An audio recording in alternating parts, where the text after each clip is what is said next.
We are pleased to be here and pleased to be a team together. My name is Lynn Davis. I'm a judge from the state of Utah and have been on the bench for the last 28 years.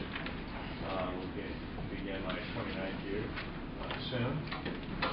And three jury trials within the last 2 weeks. My next jury trial is next week. We'll be dealing with some of those issues. My name is Carla Kayla Welch. I was born and raised and still live in Fairbanks, Alaska. I practiced law there. I practiced law there for about 30 years. I've been a prosecutor. As a prosecutor, did countless trials, as many as 3 in 1 week. And then I've been a defense attorney, and again, as a defense attorney on criminal cases, I've done a number of jury trials. And I also advocate for children as to what's in their best interest. So I've had sort of a lot of variety in my career. My name is Lance Collins. I am an attorney in private practice in Hawaii. I do good government law, which means I try to make friends, but end up making lots of powerful enemies in what I do. And I'm also the executive director of the Hawaii Institute for Philippine Studies. Introduce yourselves, please. Good afternoon, Your Honors. My name is Emily Taylor, and these are my teammates, Thomas Fisher and Jeremy Clement, and we are here to address the questions in Unit 5, along with our teacher, Mr. Bader. Thank you very much. We'll have you just remind you to speak up clearly for the benefit of the record. We have so much noise and overhead noise in these rooms, and so I just encourage you to play to that. It's Unit 5. It's question number 2.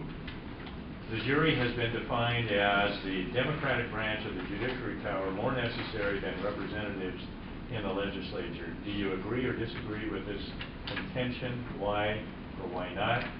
The local jury has been called the close cousin of the local militia. In what respects are they similar? In what respects are they different? What arguments can you make for and against the requirement that a jury needs to act unanimously in a criminal trial? You may begin. We agree with the statement. Thomas Jefferson wrote that trial by jury is the only anchor by which a government can be held to the principles of its constitution, meaning that a citizen jury can check all 3 branches of government. Trial by jury was first protected in the Magna Carta. It provides that men are subject to the lawful judgment of one's peers or to the law of the land. The Magna Carta limited the king, and the framers adopted the jury system to limit the American government. In relation to elected representation, Alexis de Tocqueville stated that the jury appears to be as direct a consequence of the sovereignty of the people as universal suffrage. The jury protects natural rights from arbitrary intrusion. Colonists would be shipped off to overseas English courts.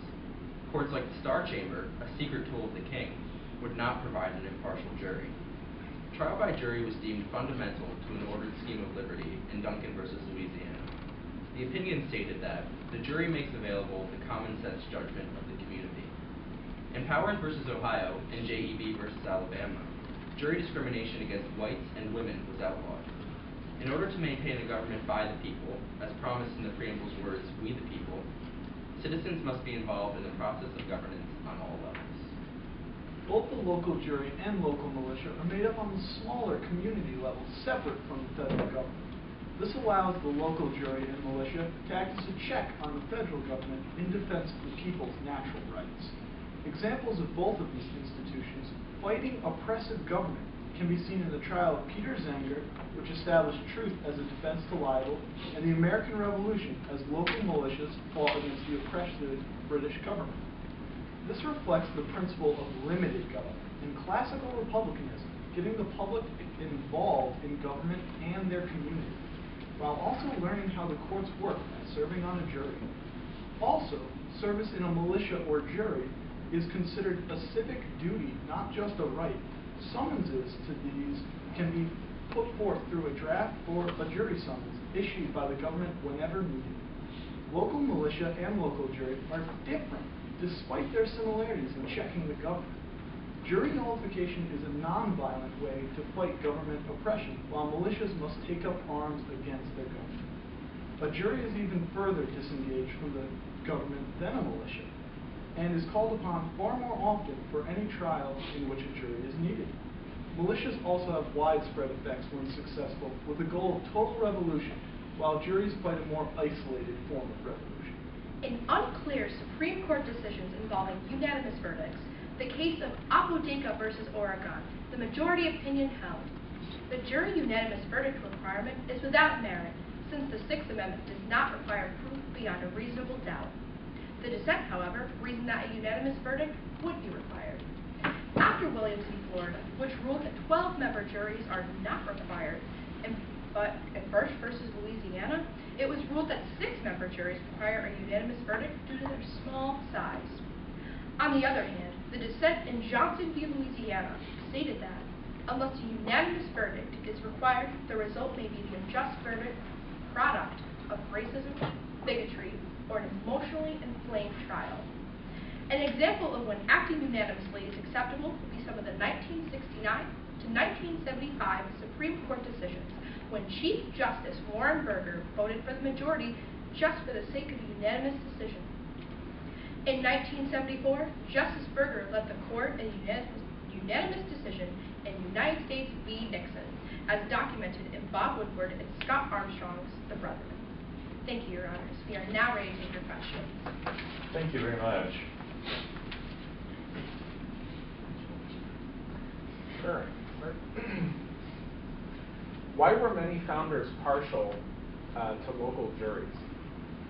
During the colonial era, there would be abuses such as colonists being shipped over to overseas courts in England. They would be shipped over to courts like the Star Chamber, and there would be different abuses where no jury trial would be provided. So in order to make sure that this right was upheld in the United States Constitution, the right to a trial by jury was put forth in the Sixth Amendment. In the Articles of Confederation, jurors were actually picked on a national lottery system, and this became controversial because at the time, jurors would be shipped over nationally to other states, and that would cost a lot more money in transportation. So this issue of a local jury would have a fair cross-section of the community where the trial would be held.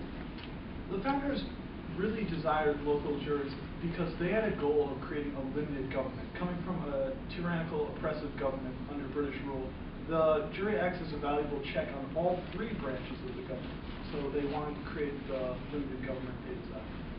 Do you think they had that in mind between Reconstruction and the 1950s in the South?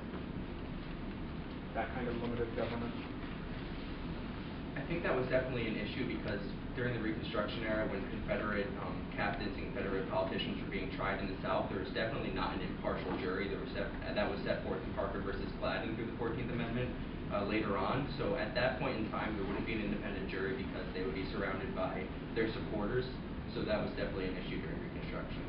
An example of this during the Civil Rights Movement, especially in the 1900s, especially the 40s and 50s, would be the Emmett Till case, in which the time where the African-American child was brutally murdered by two adult men, white men, and they were proven not guilty otherwise, but actually 2 years later, they confessed in a magazine to their crimes. So the issue of an impartial jury is that the jury was picked in a cross-section of the community that was primarily white males, so it did not reflect the case of being impartial. Taking a little bit different angle here, the compulsory process clause and the confrontation clause are sometimes called fraternal twins. Is this a map description, and why? Both of these clauses were applied to the states through the 14th Amendment as essential to an ordered scheme for liberty. The confrontation clause through Poynter versus Texas and Washington versus Texas for the compulsory process clause. And these are necessary because for the compulsory process clause, a defendant needs to be able to counter the witnesses that are brought up by the prosecution. And they need to be able to confront the witnesses that are brought by the prosecution to point out discrepancies in the facts that the prosecution is bringing forward. So if there's a fact that the defense disputes, this confrontation clause protects their right to confront that dispute. I would agree with the statement. I think they are like fraternal twins, and they were included for the sense of protecting individual rights. The state in a prosecution has vast powers, and thus they're held to their burden of proof to prove beyond a reasonable doubt in criminal proceedings. And the clauses to confront and compel have allow the individual to have some of the powers that the government has to present their own arguments and their own evidence in their defense while they may lack resources, and they can also dispute the evidence placed by cross-examining the prosecution. As it relates to jury nullification, as a judge to prospective juror pools, I asked the question, is there anyone here who could not follow the law as explained to you by the judge, regardless of what you think the law is or ought to be? Is anyone here, if you were judges, that you would not use that as it relates to the potential for jury nullification? I would use that because jury nullification, for an attorney to instruct a jury to seek the path of jury nullification is illegal. It could lead to the attorney being disbarred. So, in cases of the death penalty, when the death penalty is put on the table, jurors are asked if they could ever administer the death penalty, and if they cannot, they would not be allowed on the jury pool. So I think to have a jury that is impartial, they must be open to considering the law as it's written. In the case of the United States versus Thomas, it was ruled that a juror can be struck out of the jury pool during the voir dire process if they show intent to nullify the law that they're going to be trying. And also in this case of Spar versus United States, it was shown that the judge doesn't have to inform the jury of their right to nullify, but if the jurors finds out about this right during the process of the criminal proceeding, they may nullify the law. For example, in 1969, when a draft induction sabotage law was nullified in Oklahoma. Thank you very much. I have 50. No, go ahead. Okay. I do, but go ahead. You talked a little bit about the unanimity of a verdict and how, and you said, one of you mentioned something about, well, it's not beyond a reasonable doubt. In criminal cases, it's always beyond a reasonable doubt. Do you think that where you have beyond a reasonable doubt standard, does that give a stronger argument for unanimity or against unanimity in a verdict? It does create a stronger argument for unanimous verdict because the prosecution has the burden of proof, and it rests on the side of the prosecution as that they need to display the case with facts that will be able to be determined by a jury completely, because without that collective yes, guilty or not guilty verdict, you don't have a clear verdict, and it would not work out well for the... I understand my time is up. May I finish answering the question? Please do. Because with the issue with the plaintiff and the defense does not have to provide an argument at all. They do not feel as if the jury would be able to convict the defendant. So it matters on the adversarial system and how both sides will be able to convey to the jury a unanimous verdict would be required or allowed. Thank you very much.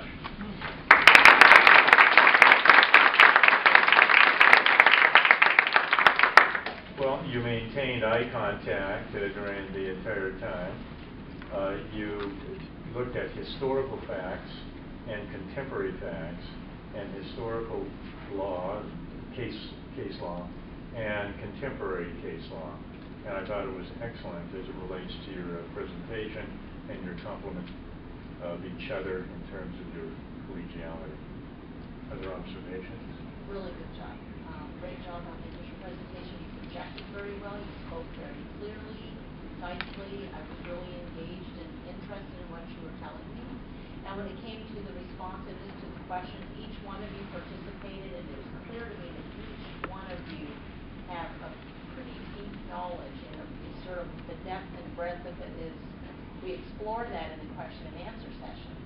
You get to sort of read from your cards and tell us that part, but when we start asking questions, it gives us an idea as judges just really how much you've studied and know this. And I'm going to let you know that I've been asking that compulsory process and confrontation question, and I think we're on about group 10 or 10 or 11. Nice. Anyway, you're the second one that's known what I was talking about.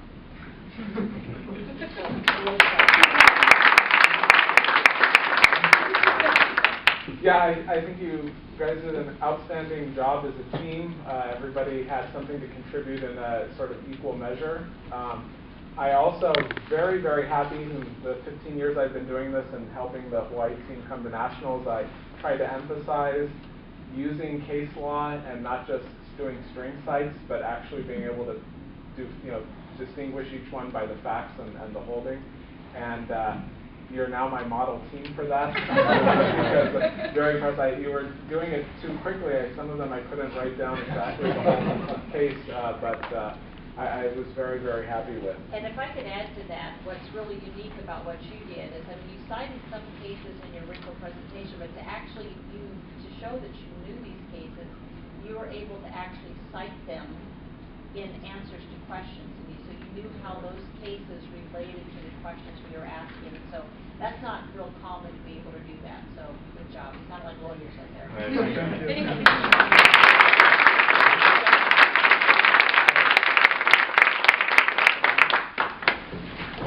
I've got a business card here for each of you. Thank you. I'd like yours too. Thank you very much. Thank you. If you need an A in the class, I won't sign it and seal it. Can I get one of those cards as a get out of jail free card next time I go to Vegas? I'll be your defense attorney. Well, what I would say to you is I'm a felony judge and I hope to never see you again.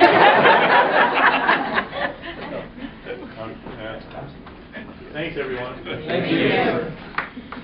That's all.